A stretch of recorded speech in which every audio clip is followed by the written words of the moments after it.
The elegant ballroom of the lunar palace glittered like a fever dream.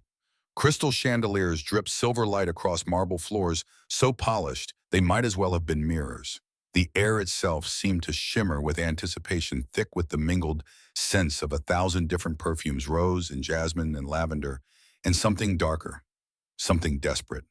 1,000 Omegas stood in perfect rows, each one more breathtaking than the last. Their gowns spilled silk and satin in every shade of moonlight, pearl white and dove gray silver, and champagne cream and the palest blush pink. Diamonds glittered at throats and wrists and in elaborately styled hair. These were the daughters of alphas and nobles from every corner of the continent, princesses who'd been groomed since birth for this exact moment, duchesses who spoke 4 languages and could recite pack law from memory, heiresses whose dowries could fund small wars. They whispered among themselves, voices hushed but urgent, adjusting diamond pins in their hair, smoothing already flawless skirts, practicing their curtsies one more time, making sure the angle of their necks showed submission without appearing weak. Tonight, 3 kings would choose their queen. Tonight, everything would change. Seraphine Ashwood was on her knees with a rag in her hand scrubbing red wine out of the marble. She didn't belong here. Not standing anyway. Not in a gown with her hair curled and her lips painted. She was the help, the invisible, the girl who cleaned up after nervous princesses and refilled champagne glasses and pretended she didn't exist. Her gaze drifted across the ballroom past the orchestra tuning their instruments in the corner, past the council members in their stiff formal robes, past the foreign diplomats whispering behind gloved hands, and landed on them, the Nightshade brothers. Thorn Kale and Lyric the Triplet, Alpha Kings of Ashbourne.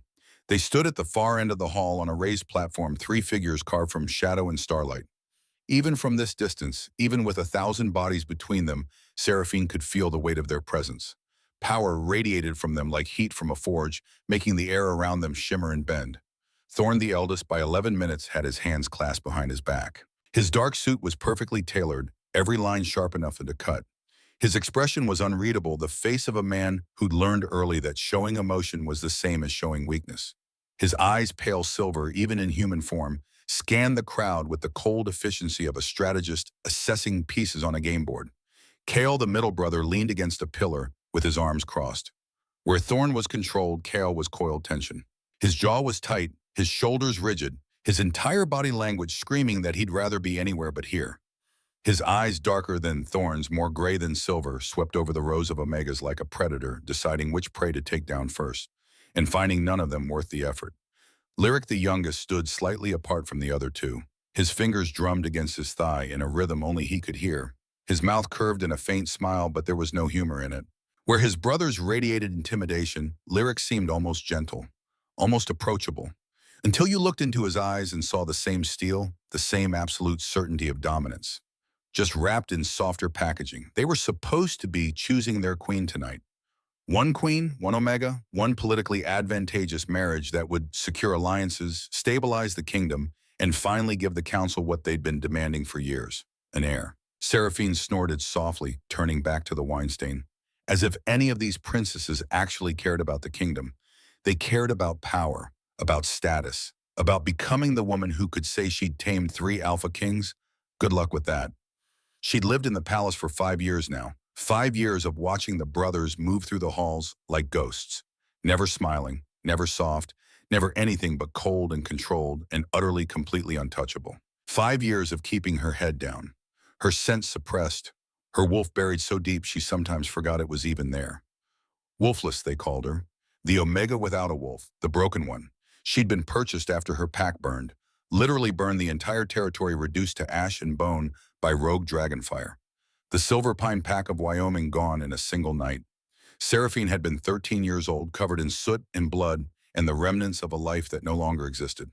They'd brought her to the palace in chains, tested her, scanned her for magical ability, examined her for any sign of worth, and declared her defective. No shift, no wolf, no point. So they put her to work, and she survived. That was all she did anymore. Survive. Enjoying your evening, little ghost? The voice came from directly behind her, low and amused, and Seraphine's entire body went rigid. She didn't need to turn around to know who it was. Thorn Nightshade didn't move like other alphas. He didn't announce himself with heavy footsteps or growled commands. He was silent, deliberate, dangerous in the way a blade was dangerous. Sharp and precise, and always exactly where you didn't expect it. Seraphine kept scrubbing her jaw tight. Your Majesty. That was it. No curtsy, no groveling. She didn't stop working, didn't look up, didn't give him any of the deference a king was supposed to command. That's it. Thorne's footsteps moved closer. The scent of pine and smoke and winter mornings curled around her so strong it made her eyes water. No curtsy, no proper greeting. You want groveling? Seraphine jerked her chin toward the rows of Omegas still not looking at him. Ask one of them. They've been practicing. She heard it then, the faint exhale that might have been a laugh, might have been annoyance. With Thorne, it was impossible to tell. You're in my way, he said. Then step around me. Silence. Heavy. Charged. The kind of silence that pressed against your skin and made your pulse spike with instinctive fear. And then footsteps, not away. Closer. Seraphine's pulse spiked despite herself. She kept her eyes on the wine stain, on the circular motion of her rag against marble, on anything except the king who was currently crouching beside her, close enough that she could see the dark stubble along his jaw, the faint scar above his left eyebrow, the way his silver eyes, wolf eyes, even in human form, fixed on her, like she was the only thing in the entire room worth looking at. You know, he said softly, his voice dropping into something that felt like a secret, you're the only person in this palace who talks to me like I'm not a king. Seraphine finally met his gaze, her heart hammering against her ribs. You want me to lie? His mouth twitched, almost a smile. Almost. And then he reached out slowly, deliberately, and his fingers brushed a strand of hair away from her face, tucking it behind her ear with a gentleness that seemed impossible from hands that had killed men in battle. Seraphine stopped breathing. No, Thorne murmured, his eyes never leaving hers. I don't want you to lie. She should have pulled back, should have dropped her gaze, should have remembered her place. But she didn't, and neither did he. Thorne. The second voice cut through the moment like a knife, sharp and cold and laced with irritation. Kale. Seraphine jerked back, her face burning, and Thorne straightened slowly, his expression smooth into that blank, unreadable mask he wore for everyone else. Kale stood a few feet away, his arms still crossed, his green-gray eyes flicking between the two of them. When his gaze landed on Seraphine, something in his expression shifted, softened just barely before hardening again. Council's waiting, Kale said. Thorne didn't move, didn't look away from Seraphine. Let them wait. Kale's jaw tightened. Don't start. I'm not starting anything. You never do. Kale's gaze shifted to Seraphine again, and this time there was something else in his eyes. Something that looked almost like concern, almost like warning. Get back to work, maid, he said. The dismissal stung more than it should have. Seraphine dropped her gaze, grabbed her rag, and stood. Her legs were unsteady beneath her, but she forced them to move. She didn't curtsy, didn't apologize, just turned and walked away, her heart still racing, her skin still buzzing from where Thorne's fingers had touched her face. Behind her, she heard Kale's low growl, "You're going to get her killed," and Thorne's quiet reply, "She's already dead if we don't." Seraphine froze mid-step, but before she could turn, before she could demand to know what that meant, the chandeliers flickered, and the mating ball began. The chandeliers blazed brighter, the light intensifying until it was almost blinding. The orchestra struck the first note, a single haunting violin that cut through the ballroom like a blade through silk. Seraphine's breath caught. She stood frozen at the edge of the crowd, her cleaning rag still clutched in one hand, her pulse thundering so hard she could feel it in her throat. Around her, the 1,000 Omegas shifted into formation. Their gowns rustled like wings. Their faces glowed with anticipation, with hope, with the desperate hunger of women who'd spent their entire lives preparing for this single moment. This was it. The mating ball selection, the moment every Omega in the room had been waiting for. And Seraphine wasn't supposed to be here. She backed toward the servants' entrance, her gaze darting toward the raised platform where the three brothers stood. Thorne's eyes were already on her. She could feel the weight of his stare even from across the room, heavy and unrelenting and impossible to ignore. She looked away first. Coward, the council leader, an older beta named Lord Malachi, with silver hair and a voice like gravel, stepped forward, his hands raised for silence. The orchestra faded. The ballroom stilled. 1,000 hearts held their breath as one. Welcome, Lord Malachi began, his voice carrying across the hall, to the mating ball of Ashbourne. Tonight, under the blessing of the moon herself, the Alpha Kings will choose their queen. A ripple of excitement passed through the Omegas. Nervous giggles quickly suppressed, hands clasped over racing hearts. Seraphine felt sick. The ritual is simple, Lord Malachi continued. The moonwolves will descend from the chandeliers. They will move through the candidates, and when they find the one the kings are destined to bond with, they will kneel. Moonwolves. Seraphine had heard the stories. Ancient magic. Spectral creatures made of silver light and starfire summoned only once every generation to choose the perfect match for an alpha bloodline. They didn't choose based on beauty or status or political alliances. They chose based on soul, on scent, on the invisible thread that connected two people across lifetimes. Seraphine swallowed hard and turned toward the door. She didn't belong here. She didn't have a wolf. She didn't have anything. Seraphine. The voice stopped her cold. Not Thorn this time. Lyric. She turned slowly and there he was, standing just a few feet away, his hands in his pockets, his dark hair falling across his forehead, in a way that made him look younger than his brothers. Less guarded, more human. But his eyes were the same, golden and sharp and hungry. "You're leaving," he said quietly. It wasn't a question. Seraphine lifted her chin. "I'm not supposed to be here." "Says who?" "The council." "The law. Common sense." Lyric's mouth curved into a faint smile, but it didn't reach his eyes. "Common sense is overrated." "Your Majesty." "Lyric." Lord Malachi's voice cut through the air, sharp with disapproval. "The ritual is beginning. Please take your place." Lyric didn't move. His gaze stayed locked on Seraphine, his expression unreadable. And then so softly she almost didn't hear it, he said, "Stay." Before she could respond, he turned and walked back toward the platform. His posture easy, relaxed, like he hadn't just shattered every rule in the palace with a single word. Seraphine's hands trembled. Stay. Why would he say that? Why would any of them care if she stayed or left or disappeared entirely?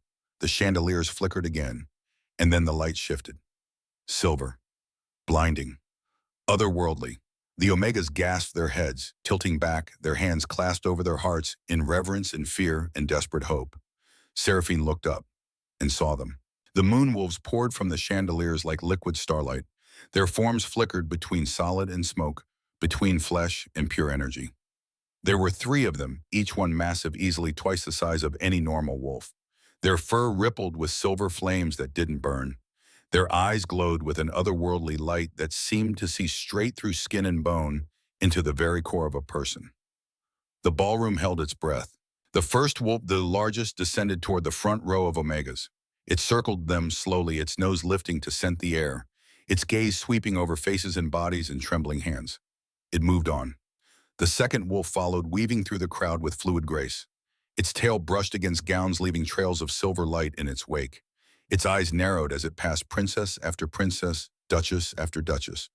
It moved on. The third wolf paused near the back of the room. Its head tilted, its ears flicked forward, and then all 3 stopped. At the same moment, their heads turned toward the corner, toward the servants' entrance, toward Seraphine. No. Seraphine's heart slammed against her ribs. No, no, no. The wolves moved as one. Their bodies blurred with speed, their eyes locked on her, like she was the only thing in the entire palace. The Omegas scrambled out of the way, their faces twisted with confusion and shock and dawning outrage. Seraphine stumbled backward, her spine hitting the wall, her breath coming in short, panicked gasps. The wolves didn't slow. They crossed the ballroom in seconds, their massive forms towering over her, their silver eyes burning with something that felt like recognition, like relief, like home.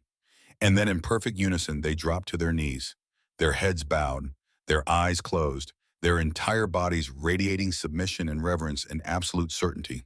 The ballroom exploded into chaos, screams, shouts, accusations flying like daggers through the air.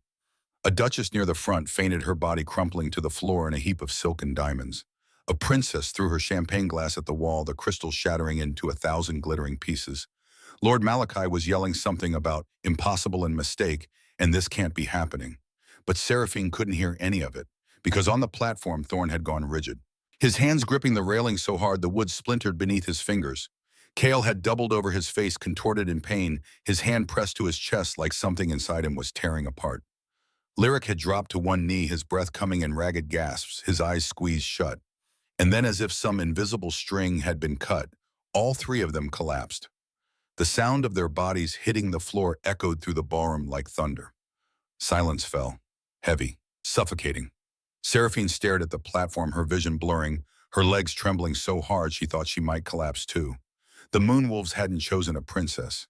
They hadn't chosen a duchess or a noble, or anyone with power or status or a wolf of their own. They'd chosen her. The Wolfless Maid, the broken Omega, the girl who wasn't supposed to exist, and now the Alpha Kings were dying. Seraphine's knees buckled. She caught herself against the wall, her fingers scraping against cold stone, her breath coming in short, shallow gasps that didn't reach her lungs. The Moonwolves were still kneeling, still bowing, still pointing at her like she was the answer to a question no one had asked. And the Kings, oh God, the Kings. Thorn lay motionless on the platform, his face pale as death, his chest rising and falling in uneven jerks. Kale had collapsed onto his side, one hand still pressed to his ribs, his jaw clenched so tight she could see the muscle twitching, even from this distance. Lyric was on his hands and knees, his head hanging low, his shoulders shaking with the effort of simply breathing. They looked like they were dying because of her. No. The words scraped out of Seraphine's throat, raw and broken. No, this isn't, I didn't.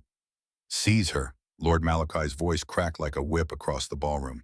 And suddenly there were guards moving toward her, their faces hard, their hands reaching for weapons. Seraphine jerked backward, her spine hitting the wall again, her pulse spiking into panic. Wait, a woman's voice, sharp and commanding, cutting through the chaos like a blade through fog. The guards froze. A figure stepped out from behind the council's table, small and wiry with silver-streaked hair pulled back in a tight bun. Elder Celestine, the palace healer. She moved towards Seraphine with quick, precise steps, her gaze sweeping over the kneeling wolves, the collapsed kings, the 1,000 Omegas still pressed against the walls in stunned silence. What did you do? Celestine demanded, stopping a few feet away. Her dark eyes narrowed on Seraphine's face. Seraphine shook her head, her voice cracking. Nothing. I didn't do anything. I was leaving. Leaving, Celestine's mouth thinned. And the Moonwolves decided to choose you on your way out. I don't know, Seraphine's hands fisted in her apron, her nails digging into her palms. I don't have a wolf. I can't be their mate. This is a mistake. Mistakes don't collapse 3 Alpha Kings. Seraphine flinched. On the platform, Thorn groaned. The sound was low and guttural, and so full of pain that it made Seraphine's chest tighten until she thought her ribs might crack. She took a step forward. The guards moved to block her. Let her through, Celestine ordered. Absolutely not. Lord Malachi snapped, his face red, his hands shaking. She's done enough damage already. Damage, Celestine rounded on him, her voice cold as winter frost. The Moonwolves chose her Malachi. That's not damage. That's destiny. Destiny, a woman's voice rang out from the crowd, sharp and furious. One of the princesses, tall blonde, dripping in diamonds. Isolde Ravencrest, daughter of the Northern Highlands Alpha. She stepped forward, her face twisted with rage. That's a servant, Isolde continued, her voice rising. A maid. She doesn't even have a wolf. Murmurs rippled through the ballroom, rising in volume. She cursed them. She's a witch. She shouldn't even be here. Seraphine's vision blurred. Her throat closed. Her body trembled with the effort it took not to shatter completely. This couldn't be happening. This wasn't real. Enough! Celestine's voice sliced through the noise and the room fell silent. She turned back to Seraphine, her expression unreadable. Come here, girl. Seraphine didn't move. Now, her legs moved before her brain caught up, carrying her forward on instinct. Past the guards who glared but didn't stop her. Past the kneeling wolves who didn't so much as twitch as she passed. Past the rows of Omegas whose faces twisted with jealousy and rage and disbelief. She climbed the steps to the platform, her hands shaking her heart, hammering so loud it drowned out everything else.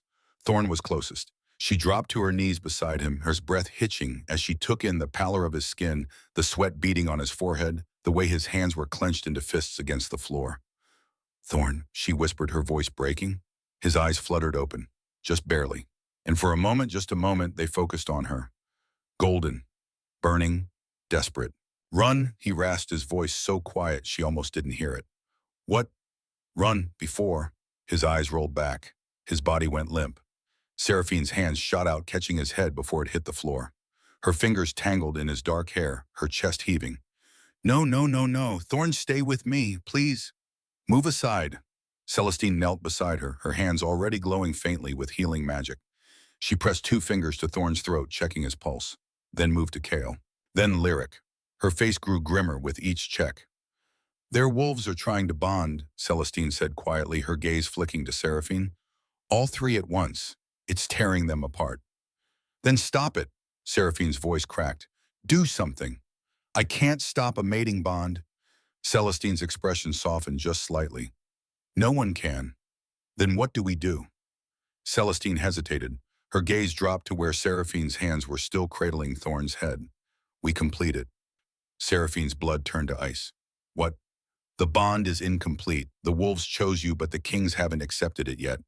Their bodies are fighting the pull because they don't understand what's happening. Celestine's voice dropped lower. You need to let them scent you. Let them recognize you. Let the bond settle. I don't... Seraphine swallowed hard, her throat tight. I don't have a scent. I'm wolfless. Are you... The question hung in the air, heavy and suffocating. Seraphine opened her mouth to argue, to insist, to remind everyone that she'd been tested and scanned and declared broken 5 years ago. But the words wouldn't come. Because deep down in the part of her she'd buried so far, she'd almost forgotten it existed. Something stirred. Something warm. Something alive. I can't, she whispered, her hands trembling. If they bond with me, the council will kill me. You know they will. Then let them try. The voice came from behind her. Kael, Seraphine twisted around, her heart lurching. He was sitting up now. Barely. One hand braced against the floor, his face pale and slick with sweat, but his eyes were open. Clear. Fixed on her with an intensity that made her breath catch. Let them try, he repeated, his voice rough, raw. And I'll rip out the throat of anyone who touches you. Kael, Seraphine's voice broke. He reached for her, his hand shaking, his fingers brushing against her wrist. The moment they made contact, something inside her cracked. Not broke. Cracked. Like a shell splitting open. Like a cage door swinging wide. And for the first time in 5 years, Seraphine felt it. Her wolf, waking up. The sensation hit her like lightning, white-hot, blinding, unstoppable. Seraphine gasped, her entire body jerking backward, but Kael's grip on her wrist tightened, holding her in place. His eyes widened, his breath catching, and she knew he felt it too. The bond, snapping into place like a lock clicking shut, like a thread pulling taut between them, like coming home after years of wandering in the dark. Let go, Seraphine choked out, trying to pull away, but her body wouldn't obey. Her wolf was rising, clawing its way to the surface after years of silence. And it wanted him, wanted all of them, wanted to press closer, to breathe them in, to surrender to the pull that felt inevitable and terrifying and impossibly right. No, Kael's voice was raw, his hand trembling against her skin. Not until you stop running. I'm not.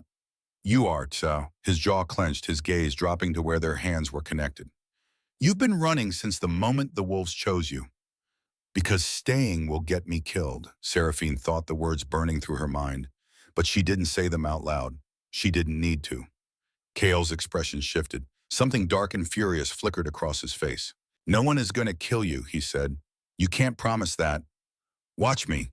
A groan cut through the air, low and pained, and Seraphine's head snapped toward the sound. Thorn. He was stirring, his eyes still closed, his hand pressed to his chest like he was trying to hold something inside himself that wanted to break free.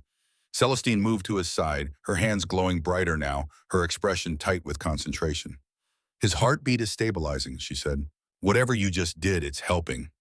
What I did, Seraphine's voice cracked. I didn't do anything. You touched him. Celestine's gaze flicked to where Kael's hand was still wrapped around Seraphine's wrist. The bond is responding. Keep going. Keep going, Seraphine shook her head, panic rising in her throat. I don't know what I'm doing. I don't know how any of this works. Then figure it out. Celestine's voice was sharp, impatient. Because if you don't, they're going to die. The words hit Seraphine like a punch to the gut. Die. They were going to die because of her, because the Moonwolves had chosen wrong, because she was broken and defective and never should have been here in the first place. Move! The command came from behind her, low and hoarse, and Seraphine barely had time to process it before a hand gripped her shoulder and pulled her backward. Lyric. He was on his feet now.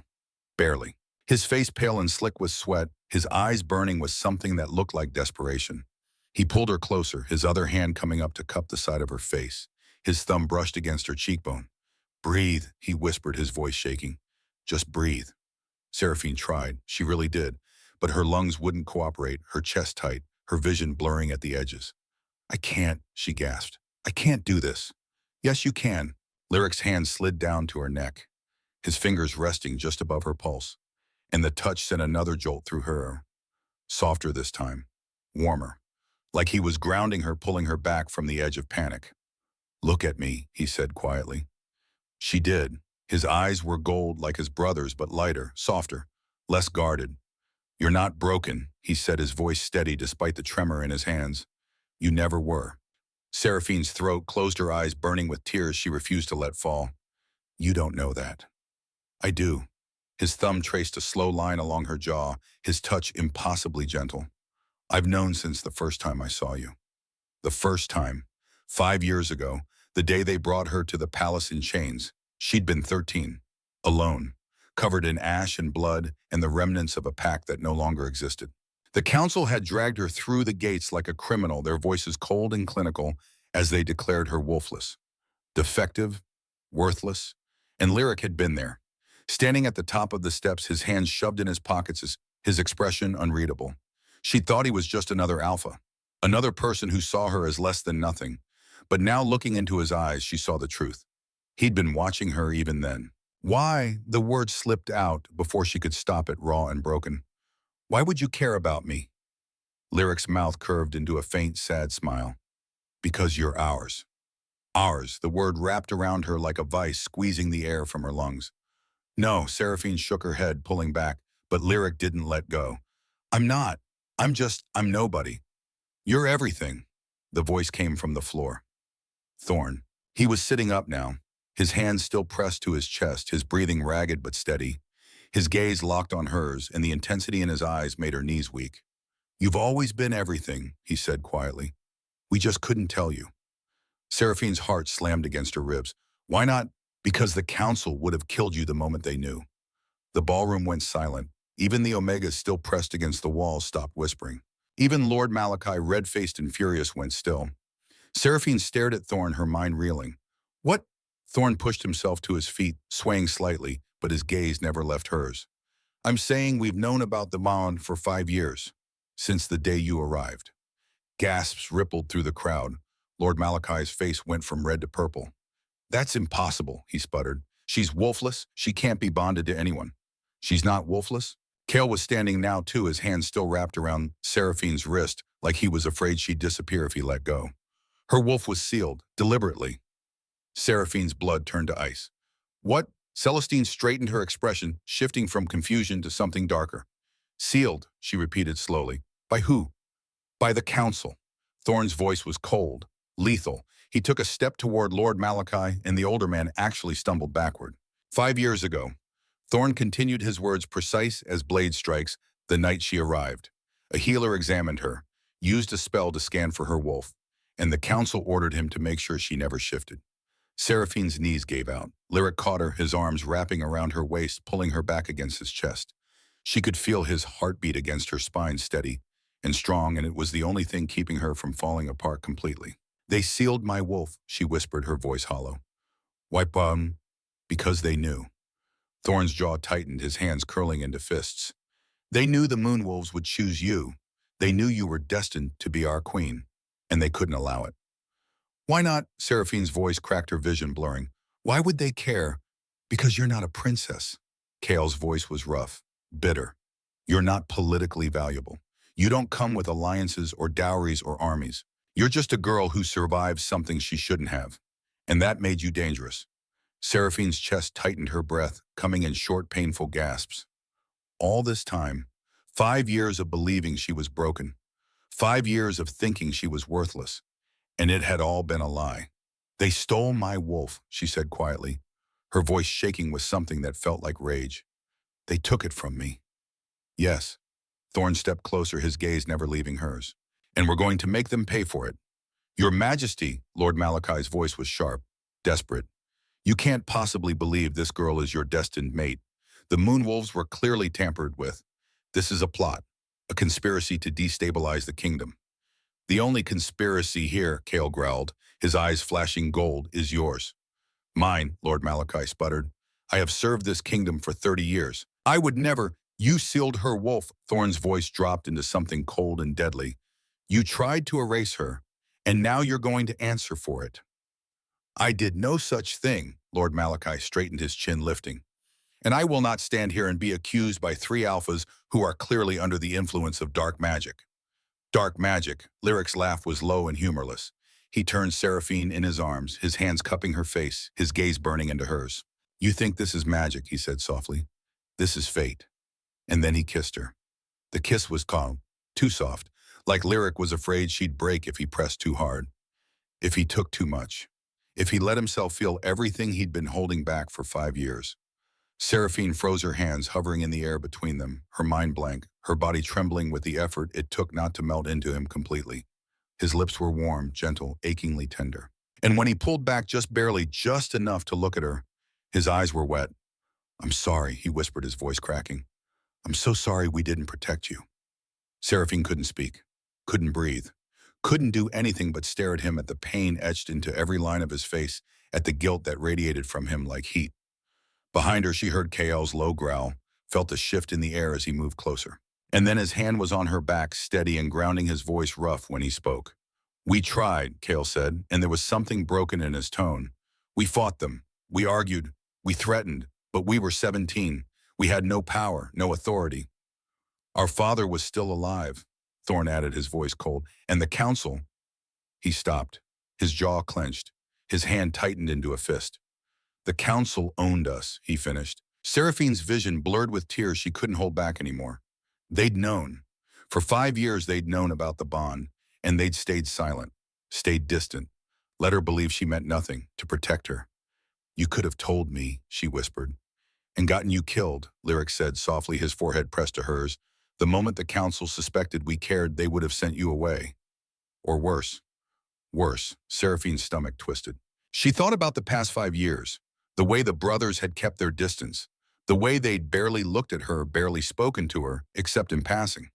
She'd thought it was indifference, cruelty, proof that she was beneath their notice. But it had been protection, the only kind they could give. So you ignored me, she said quietly, her voice trembling. You pretended I didn't exist, to keep me safe. Yes. Lyric's hand slid down to her neck, his fingers resting against her pulse. And it killed us. Every day. Seraphine closed her eyes, tears spilling down her cheeks.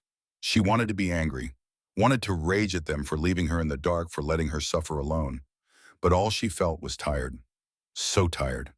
What happens now, she whispered. Thorn stepped forward, his hand reaching out to cup her face.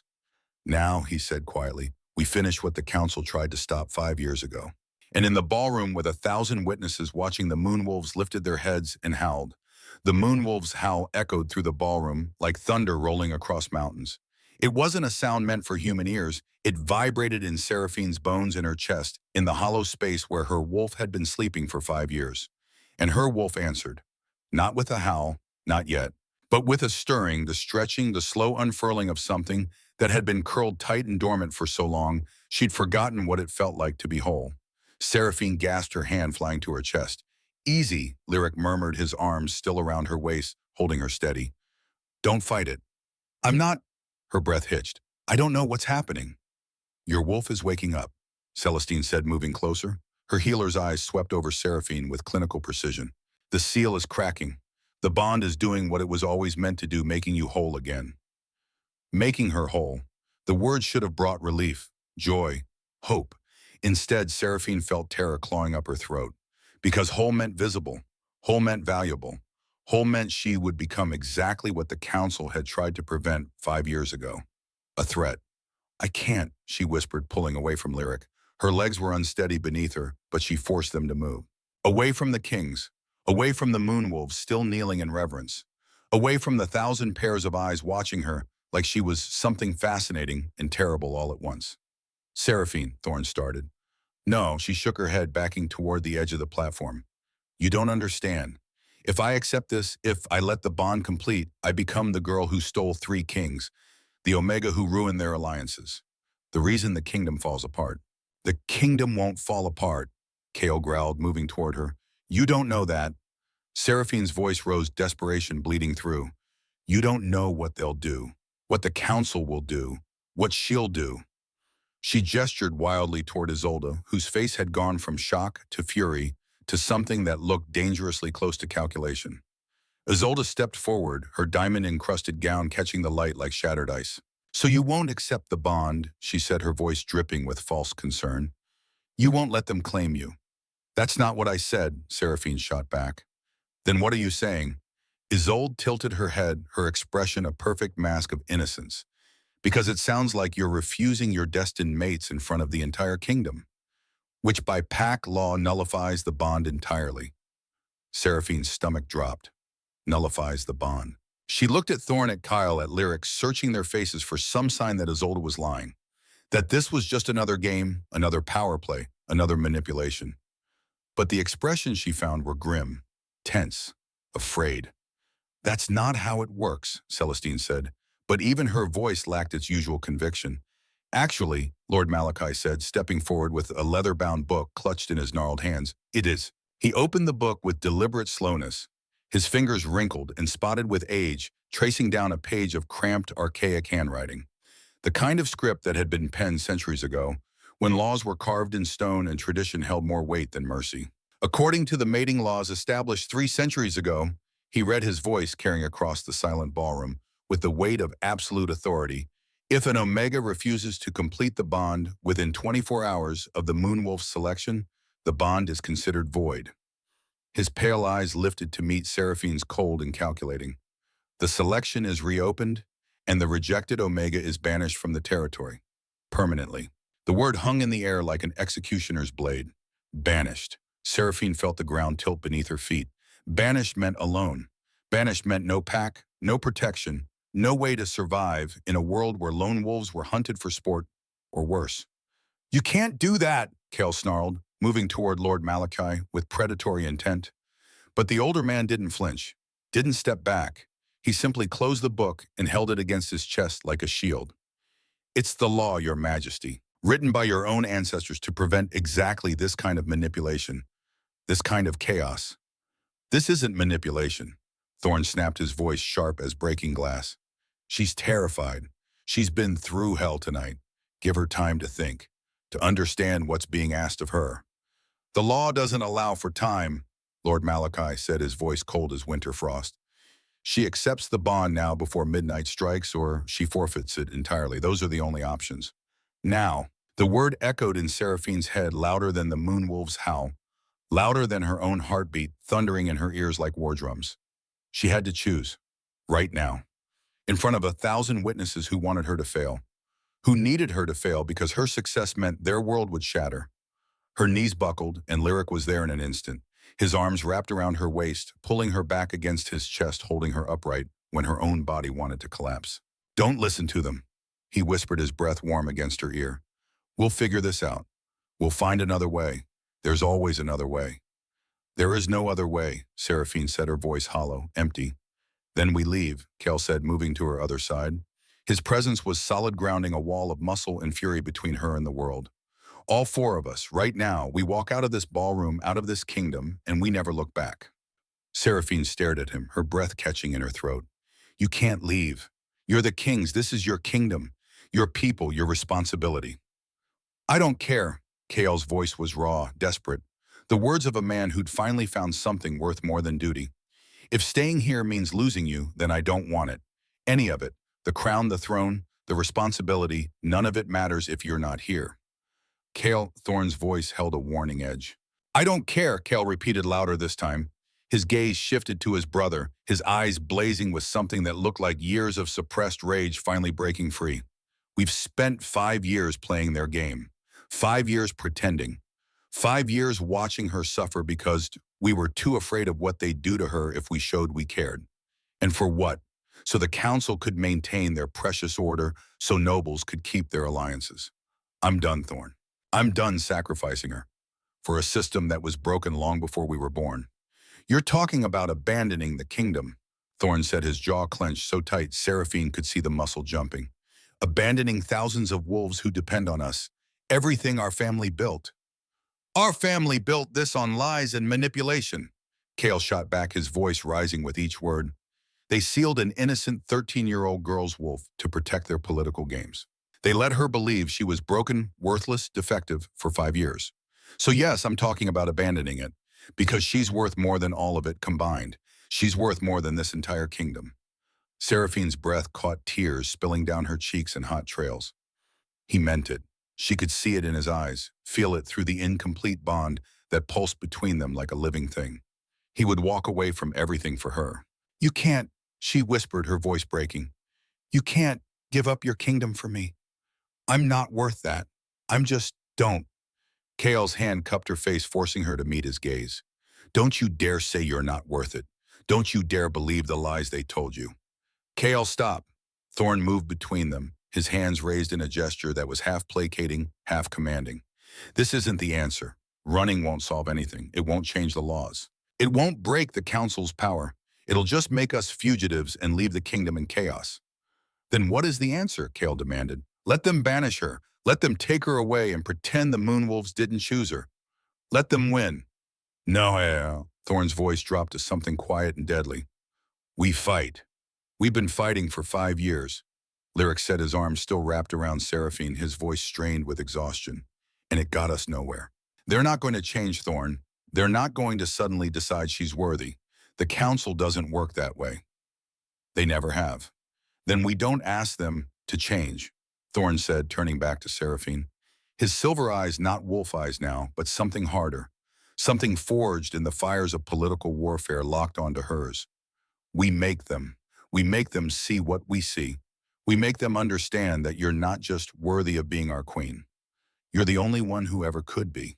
Seraphine shook her head, her throat tight with unshed tears. How do we do that when we have—" She looked at the massive clock on the far wall, its hands creeping inexorably toward midnight. "Less than an hour to change 3 centuries of tradition." Thorn's jaw clenched. For a moment he looked lost, like the strategist who always had a plan, always had an answer, had finally met a problem he couldn't solve with logic and calculation. "We tell them the truth," Lyric said quietly. Everyone turned to look at him. He was still holding Seraphine, his chin resting on her shoulder, but something in his expression had changed. The gentle, artistic brother had been replaced by something harder, something that looked almost dangerous. "What truth?" Kale asked. Lyric's gaze shifted to Lord Malachi, his eyes turning cold in a way Seraphine had never seen before.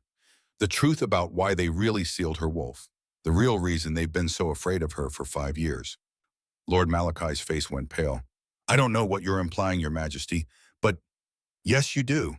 Lyric's voice cut through the air like a blade wrapped in silk.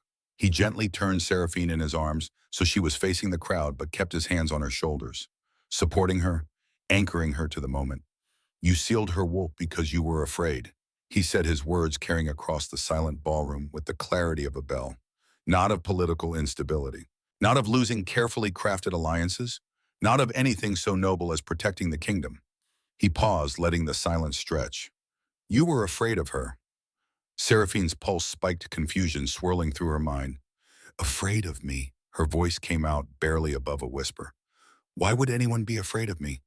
I'm nobody. I have nothing. I am nothing." "That's what they wanted you to believe," Lyric said softly, his fingers tightening on her shoulders. "But it was never true." He looked at Lord Malachi, his expression unreadable. Tell her what the prophecy really said. All of it. Not the sanitized version you gave the council, not the carefully edited story you've been telling yourselves for 18 years. Tell her the truth." Lord Malachi's jaw clenched, his hands curling into fists around the ancient law book. "I don't—" "Tell her." Thorn's voice dropped into a command that made the air itself seem to vibrate with alpha power. "Or I will. And when the kingdom finds out you've been lying to them for nearly 2 decades, banishment will be the least of your concerns." Lord Malachi's shoulders sagged. For the first time all night, he looked old, tired, defeated by the weight of secrets he'd carried for too long. "There was a prophecy," he said finally, his voice barely above a whisper, "made the day you were born. The seer elder Celestine's grandmother had a vision." Seraphine's breath stopped. Every eye in the ballroom turned to her. "The seer said—" Lord Malachi continued, each word seeming to cost him, "that a silver wolf would rise from ash and ruin, that she would bear the mark of the moon goddess herself, that she would bond with 3 kings born of the same blood, and together they would break the chains that held the kingdom captive for 300 years. Seraphine stared at him, her mind reeling. A prophecy about her, made before she could even walk or talk or understand what it meant to be different. "What chains?" she asked, though part of her already knew the answer. "The council," Celestine said, stepping forward. Her healer's robe swished against the marble as she moved, and Seraphine noticed for the first time that the old woman's eyes were wet with unshed tears. My grandmother foresaw it all. Celestine continued, her voice steady despite the emotion bleeding through. She said the Silver Wolf would end the council's control, that she would shift the balance of power back to the people, back to the common wolves who'd been silenced and subjugated for generations, back to the servants and the workers and everyone who'd been told they didn't matter. She paused, her gaze sweeping across the ballroom. She said the old world would burn, and from its ashes something new would rise, something better. Seraphine's knees went weak. Lyric's arms tightened around her, the only thing keeping her upright. "So you sealed my wolf," she said slowly, her gaze fixed on Lord Malachi. "You took away the one thing that made me whole.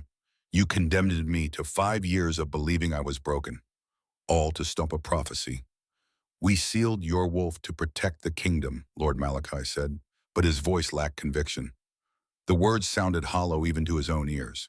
"The council has maintained order for 300 years. Without us, without structure and hierarchy and law, the kingdom would fall into chaos.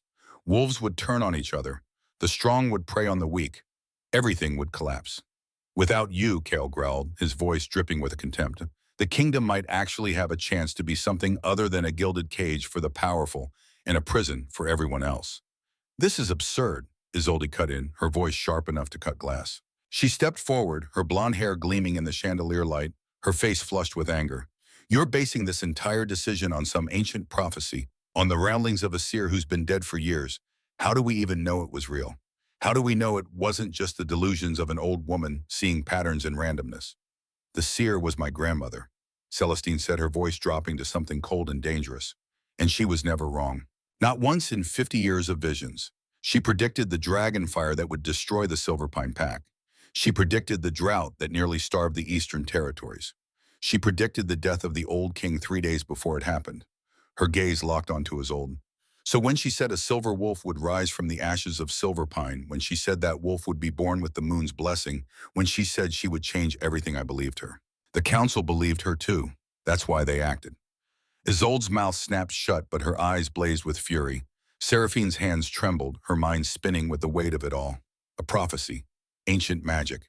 A destiny she'd never asked for, written in the stars before she'd even drawn her first breath. "I don't want to break anything," Seraphine said, her voice shaking. "I don't want to be some chosen one or prophesied savior. I just want to survive. I just want to be allowed to exist without being told I'm worthless." "You've done more than survive," Thorn said, stepping closer. His hand reached out, fingers ghosting along her jawline with a gentleness that seemed impossible from a man who commanded armies. "You've endured. You've fought. You've become exactly what the prophecy said you would, even with your wolf sealed, even with every obstacle they could throw at you." "I'm not a hero," Seraphine whispered. "I'm just a girl who got lucky enough to live when everyone else died." "Lucky," Kale's laugh was bitter, sharp-edged. "You call it luck that you survived dragonfire that reduced your entire pack to ash. That you survived being sold like property to a palace that wanted you erased. That you survived 5 years with your very soul locked away and still managed to keep your humanity, your kindness, your ability to care about others." He moved closer, his presence overwhelming. "That's not luck, Seraphine, that's strength. That's the kind of strength queens are made of." "And now," Lyric said, his hands sliding from her shoulders to cup her face, tilting her head up, so she had no choice but to meet his golden eyes. "You get to choose what comes next. Not the council, not the prophecy, not the moonwolves or the laws or the traditions. You." Seraphine's tears fell faster, her chest heaving with the effort of holding back sobs. Choose. She'd never had a choice before. Not when the dragons came and burned everything she'd ever known. Not when the slavers found her in the ruins and put chains around her wrists. Not when the council sealed away the most fundamental part of who she was. But now she did. And it terrified her more than anything else ever had. "What if I'm not strong enough?" she whispered, her voice cracking like broken glass. "What if I choose wrong? What if I accept this bond and everything falls apart? What if the prophecy is wrong and I'm just a broken girl pretending to be something more?" "There is no wrong choice," Thorn said, his forehead pressing against hers. His scent, pine and smoke and winter mornings, wrapped around her like a physical embrace. "Whatever you decide, we'll stand with you. Whatever consequences come, we'll face them together.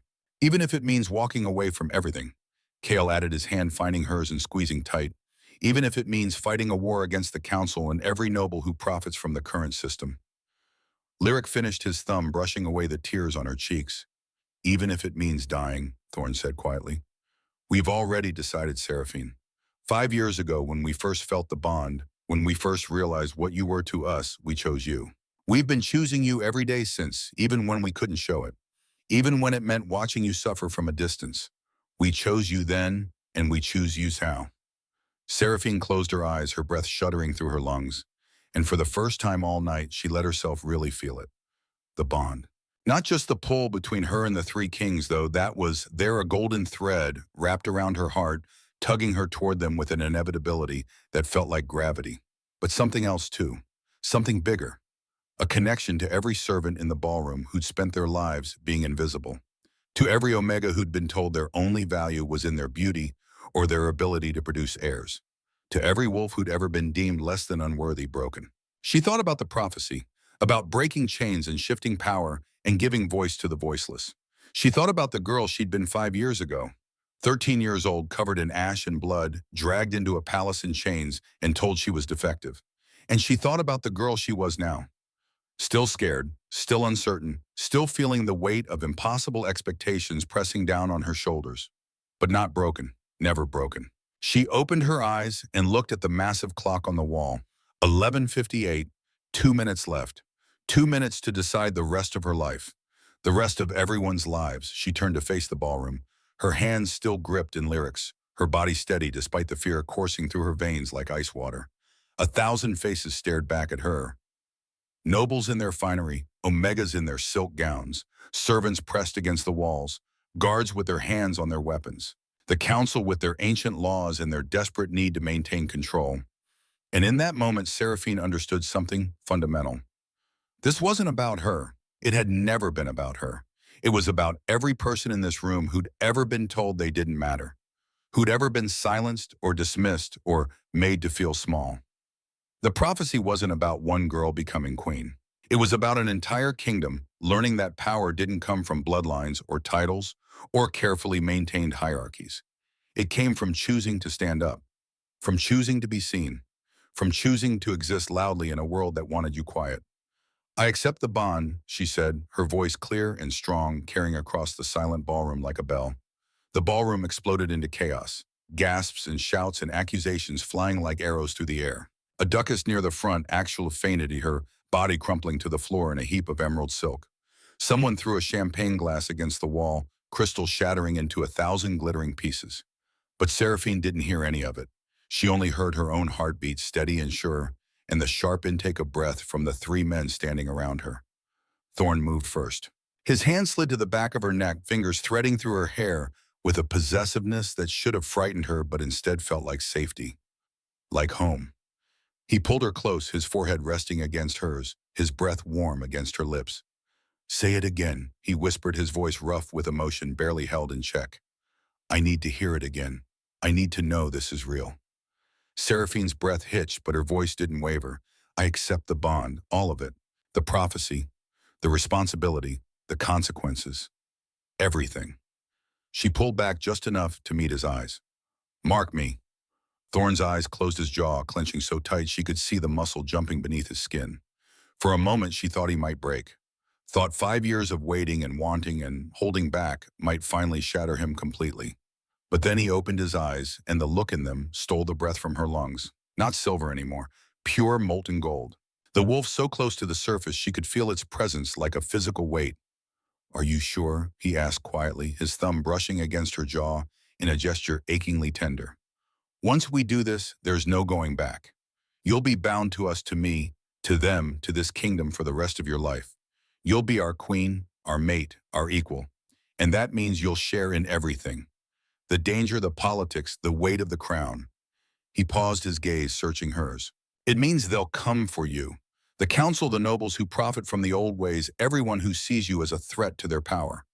They'll try to break you, to use you against us, to prove the prophecy wrong. I know, Seraphine said softly. They'll call you unworthy, Kale added, stepping closer. His hand found her waist warm and solid. They'll say you don't belong, that you're not good enough, that you're still just a broken Omega playing at being queen. We'll let them, Seraphine said, her voice stronger now. It won't be easy, Lyric said, his hand sliding into hers. Changing a kingdom never is. The road ahead is going to be hard and painful and full of people who want us to fail. Seraphine looked at each of them in turn, at Thorn with his strategic mind and his burden of responsibility, at Kael with his barely leashed fury and his fierce protectiveness, at Lyric with his gentle strength and his quiet wisdom. I'm terrified, she admitted. I'm terrified of failing, of not being what the prophecy says I should be, of letting down everyone who's looking to me to change things. She took a shuddering breath. But I'm more terrified of going back to being invisible, of spending the rest of my life wondering what might have happened if I'd been brave enough to trade back. Lyric's smile was small and sad and beautiful. Then I guess we'd better make sure you succeed. Thorn's hand tightened on the back of her neck, and he pulled her impossibly closer. His lips brushed against her ear, sending shivers down her spine. This is going to hurt, he murmured, his voice dropping to something dark and promising. The marking bite, it's not gentle. It's meant to brand you as ours, to seal the bond in a way that can never be broken. Your body will fight it at first, even as your wolf accepts it. Seraphine's pulse spiked, but she nodded. I know. But we'll be with you, Kael said, his voice rough. Every second, every moment. You won't face any of it alone. Never alone, Lyric echoed. Not anymore. Seraphine closed her eyes, her breath shuddering through her lungs, and then she tilted her head to the side, exposing the curve of her neck. The ballroom fell silent. Even the nobles stopped shouting. Even the council stopped protesting. Even the 1,000 Omegas who'd come here expecting to be chosen went quiet. Because this was it. The moment that would change everything. The moment a Wolfless Maid became a queen. Thorn leaned in slowly, giving her every chance to pull away, to change her mind to run. But Seraphine didn't move. His lips brushed against the curve of her neck, soft as a whisper. I love you, he said so quietly only she could hear. I've loved you since the moment I saw you 13 years old and covered in ash and refusing to cry, even though your entire world had just burned. I loved you when you learned to survive in a palace that wanted you gone. I loved you when you kept your kindness despite everything trying to break you. And I'll love you every day for the rest of my life, whether the bond holds or shatters, whether you're queen or just a girl who chose to be brave. Seraphine's breath caught tears spilling hot down her cheeks, and then his teeth sank into her neck. The pain was immediate and all-consuming, sharp and searing like liquid fire being poured directly into her veins. Seraphine gasped, her hands flying up to grip Thorn's shoulders, her nails digging into the fabric of his jacket hard enough to tear. But beneath the pain was something else, something warm and golden and achingly right. The bond, not incomplete anymore, not tentative or uncertain or fragile. Solid, unbreakable. A connection that went deeper than flesh and bone, deeper than thought or conscious awareness. Thorn's presence flooded into her mind like a dam breaking. His emotions crashed over her in waves, relief so profound it felt like drowning love, so fierce it burned, guilt so deep it threatened to pull her under. He'd spent 5 years watching her suffer. 5 years unable to help, unable to comfort, unable to do anything but stay away and hope the distance would keep her safe. 5 years of hating himself for it. Seraphine reached up with trembling hands, finding his where they gripped her waist, and she squeezed tight, sending a thought through the bond, clear and certain and true. I forgive you. I understand. And I don't blame you for any of it. Thorn pulled back, his eyes wide, and wet his breath ragged. The look on his face was something between awe and devastation. Seraphine. My turn? Kael's voice cut through the moment, rough and impatient. He didn't wait for permission. Didn't ask if she was ready or give her time to recover from Thorn's mark. He simply pulled her to him with a force that would have been frightening if she hadn't felt the careful control beneath it. One hand fisted in her hair, angling her head, the other splayed across her lower back, holding her against him. His eyes were wild, feral, the wolf closer to the surface than she'd ever seen it. I'm not good at pretty words, he said, his voice gravelly. I'm not good at soft or gentle or any of the things you probably deserve. But I'm good at this, at protecting what's mine, at destroying anything that tries to hurt you, at being the violence you'll never have to be. His gaze burned into hers. I'll be your shield and your sword, your monster when the world needs monsters. And I'll never ever let them make you feel small again.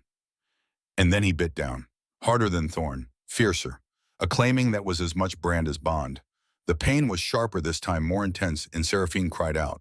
Her vision blurred at the edges, her body trembling with the shock of it. But the bond that flooded through her was different than Thorn's. Where Thorn had been waves, Kyle was a wildfire.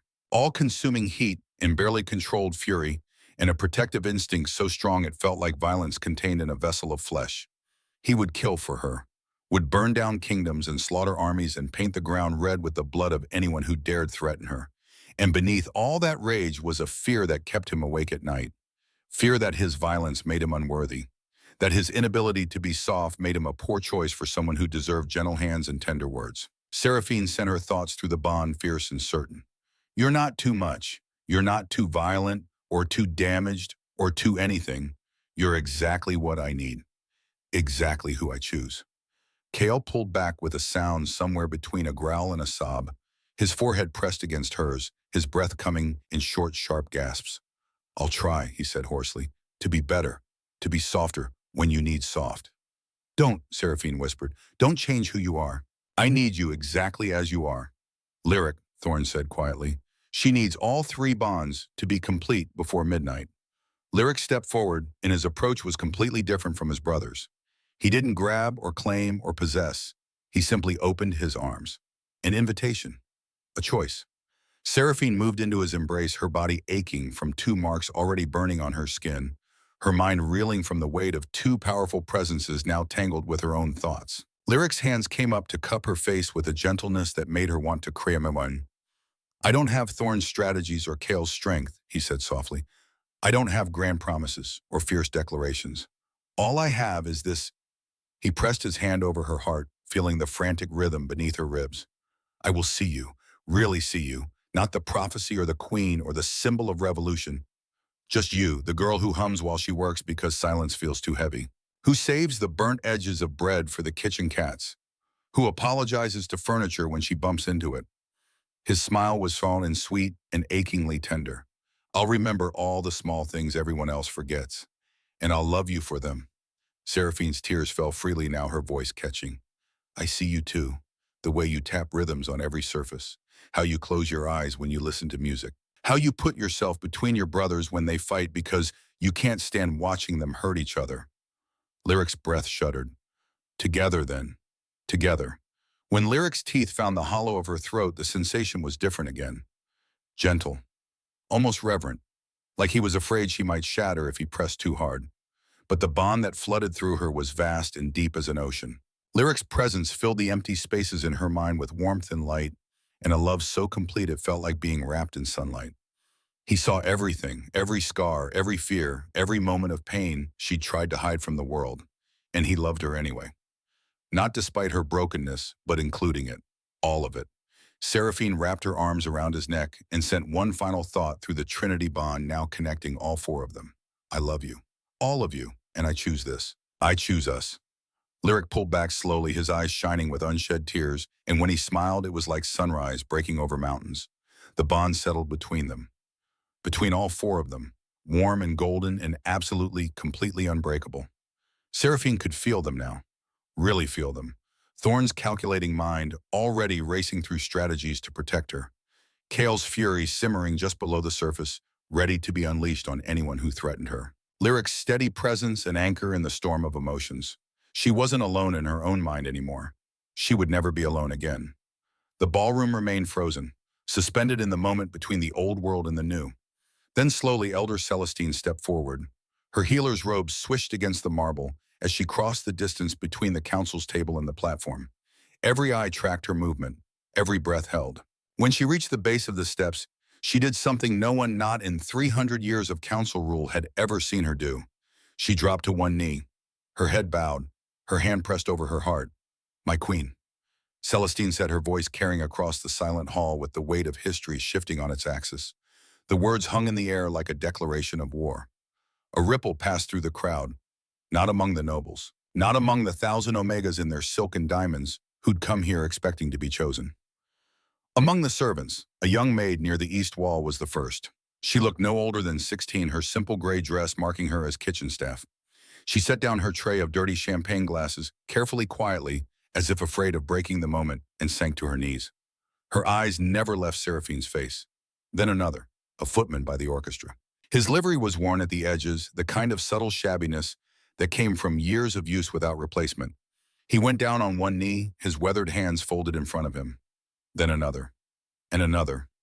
One by one they knelt, the cooks who rose before dawn to prepare meals for nobles who never learned their names, the cleaners who scrubbed floors on hands and knees until their fingers bled, the stable hands who smelled of horses and hay, the gardeners with dirt under their fingernails, the laundresses whose hands were raw from lye soap, the people who kept the palace running, who made the luxury of the nobility possible, who existed in the shadows unseen and unheard and utterly essential.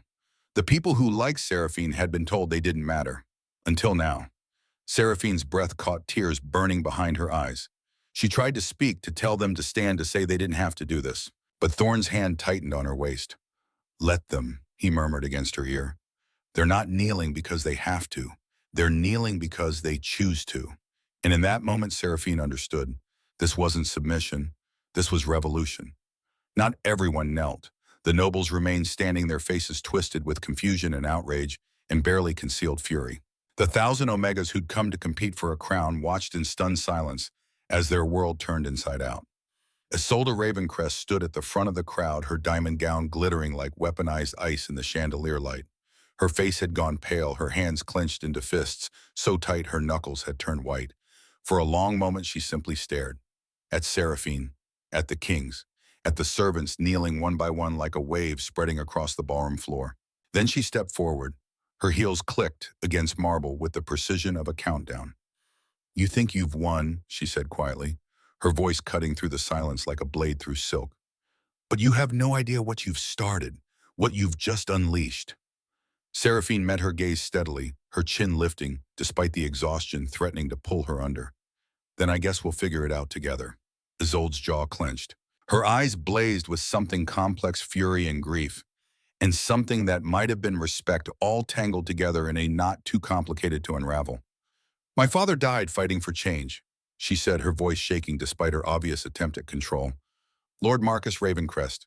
The council had him executed for treason when I was 12 years old. They called it justice, but it was murder, pure and simple." She took another step forward. "He believed the common wolves deserved a voice, that Omega shouldn't be treated as property, that the council had too much power and too little accountability. He spoke out. He organized. He dared to imagine something different." Her voice dropped to something raw and broken. "And they killed him for it. Made me watch as they carried out the sentence. Wanted me to learn what happened to wolves who challenged the old ways."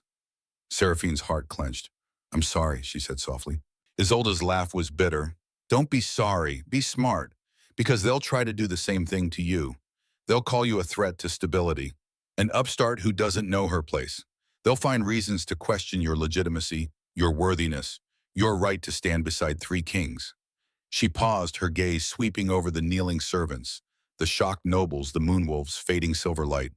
"And unlike my father, you have a chance. You have the prophecy. You have the moonwolves' blessing. You have 3 alpha kings willing to go to war for you." Isolde's eyes met Seraphine's again. "So don't stand there and act like you're the first person to challenge them. You're just the first one with enough power that they can't simply make you disappear. Which makes you either the most dangerous person in this kingdom or the most valuable. Possibly both."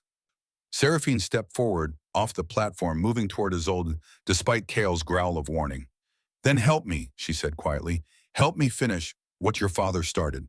Help me build the kingdom he died imagining." Isolde stared at her for a long moment. Then she shook her head, something that looked like genuine regret flickering across her face. "I can't," she whispered. "Not yet. I have a pack to protect.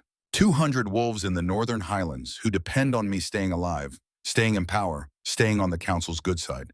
If I stand with you now, they'll strip my territory. They'll scatter my pack. They'll leave my people with nothing." She stepped back, her gown sweeping behind her. "But I won't stand against you either. I'll abstain. I'll stay neutral. I'll keep my pack safe while you fight this battle. And if you win, if you actually manage to break the council's hold on this kingdom, then I'll stand beside you in whatever comes next." Her voice softened. "Consider that my father's legacy. The only thing I can give you right now without destroying everything he died protecting." Isolde turned, moving toward the ballroom doors with her head held high, despite the tears Seraphine could see glistening on her cheeks. But before she disappeared into the night, she looked back one final time. "They'll come for you," she said. "Soon. Probably tonight. The council doesn't wait when they feel threatened. So whatever you're planning, whatever brilliant strategy, King Thorn is already calculating in that strategic mind of his, do it fast, because you won't get a second chance.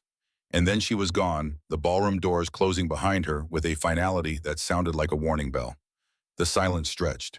Then Lord Malachi stepped forward, his face purple with rage. This is treason, he spat. All of it. The servants kneeling to an unmarked Omega. The kings defying sacred law. This entire spectacle is over, Thorn said, his voice cutting through Malachi's tirade like a blade. The bond is complete. The Moonwolves have chosen. The marking is done. By your own laws, the same ancient laws you just used to threaten her with banishment, Seraphine is now our bonded mate, our queen, whether you like it or not. Lord Malachi's mouth opened and closed like a fish gasping for air. The council will never recognize. The council, Kale growled, can go to hell. Effective immediately. Thorn continued, his voice taking on the formal tone of royal decree. We are invoking the king's right of reformation. It hasn't been used in 200 years, but the law is clear. When 3 Alpha Kings agree unanimously on a matter of kingdom governance, they may overrule the council entirely. He stepped forward, his presence commanding despite the exhaustion Seraphine could feel bleeding through their bond. We hereby dissolve the current council structure. A new governing body will be formed, one that includes representatives from all classes, not just nobility. Common wolves will have voices. Servants will have votes. Omegas will have rights. Gasps rippled through the crowd. You can't, Lord Malachi started. We just did, Thorn said flatly. The law is on our side. And unlike you, we actually intend to follow it. The ballroom erupted into chaos again. Nobles shouting protests. Servants cheering. The 1,000 Omegas uncertain which way to turn, their carefully planned futures crumbling around them like sand. But Seraphine barely heard any of it, because the Moonwolves were moving again. They rose from where they'd been kneeling, their spectral forms beginning to fade now that their purpose was complete. They moved toward the platform one last time, their silver eyes glowing with something that looked almost like pride. When they reached Seraphine, they bowed their heads, not in submission, in respect, in recognition, in blessing. And then one by one they dissolved into pure light, silver radiance that didn't dissipate or fade, but instead flowed towards Seraphine like water finding its level. It wrapped around her, sank into her skin, settled over her like a second skin made of starlight. When it finally faded, Seraphine looked down at her arms. The mark of the moon. Not the temporary glow of the Moonwolves' approval, but something permanent. Something that would mark her as chosen for the rest of her life. Silver patterns traced across her skin like delicate lacework. They started at the 3 bite marks on her neck and shoulders, thorns on the left, KLs on the right, lyrics at her throat, and spread outward in intricate whirls and spirals. Down her arms, across her collarbone, probably covering parts of her she couldn't see. Beautiful, otherworldly, unmistakable. The proof that the prophecy was real, that the Moonwolf's choice was legitimate, that she wasn't just a maid playing at being queen, she was the queen, marked by the moon goddess herself. The ballroom slowly emptied after that. The nobles fled first, their faces twisted with shock and fury and the knowledge that their world would never be the same. They'd go back to their estates and their territories and they'd plot. They'd scheme. They'd try to find ways to undermine what had happened here tonight, but they couldn't change it. Then the Omegas left, some weeping, some raging, all understanding that the competition they'd prepared for their entire lives was over. Some looked at Seraphine with hatred, others with something like hope, until only the servants remained, still kneeling, still waiting. Seraphine looked at them, really looked at them, and saw herself reflected in every face. The invisible made visible, the powerless given power, the voiceless finally heard. Stand, she said, her voice stronger than she'd ever heard it. All of you, please stand. They rose slowly, hesitantly, like flowers turning towards sunlight after a long winter. You don't kneel to me, Seraphine continued, the words coming from somewhere deep inside her. From the part of her that had survived dragonfire and slavery and 5 years of being told she was worthless. Not now, not ever. The old world is over. The one where some people matter and others don't. The one where birth determines worth and power determines voice. She paused, looking at each face. We're going to build something new, something better. And I'm going to need your help, because I don't know how to be a queen. I only know how to scrub floors and stay invisible and survive. But you know that too. And maybe that's exactly what we need. People who understand what it's like to be overlooked, who know how the kingdom really works from the bottom up instead of the top down. A young woman stepped forward, the kitchen maid who'd knelt first. Her eyes were wet, her voice shaking. "We'll help," she said, "however we can, whatever you need." "Thank you," Seraphine whispered. The moonwolf's silver glow intensified one last time, bathing the entire ballroom in light that felt like blessing and promise and hope all woven together. And somewhere in the distance, wolves began to howl. Not in mourning, in celebration. Seraphine stood on the platform between her three kings, the mark of the moon glowing on her skin, the weight of destiny settling onto her shoulders, like a crown she'd never asked for but would wear anyway. She'd been the girl who wasn't supposed to exist, the broken Omega, the Wolfless Maid, the survivor of fires that should have killed her. Now she was the queen who would change everything. The mating ball was over. The revolution had just begun. And as the first light of dawn began to creep through the ballroom windows, painting everything in shades of gold and promise, Seraphine felt her wolf stir one more time. Not sealed anymore. Not sleeping, waking, rising, ready.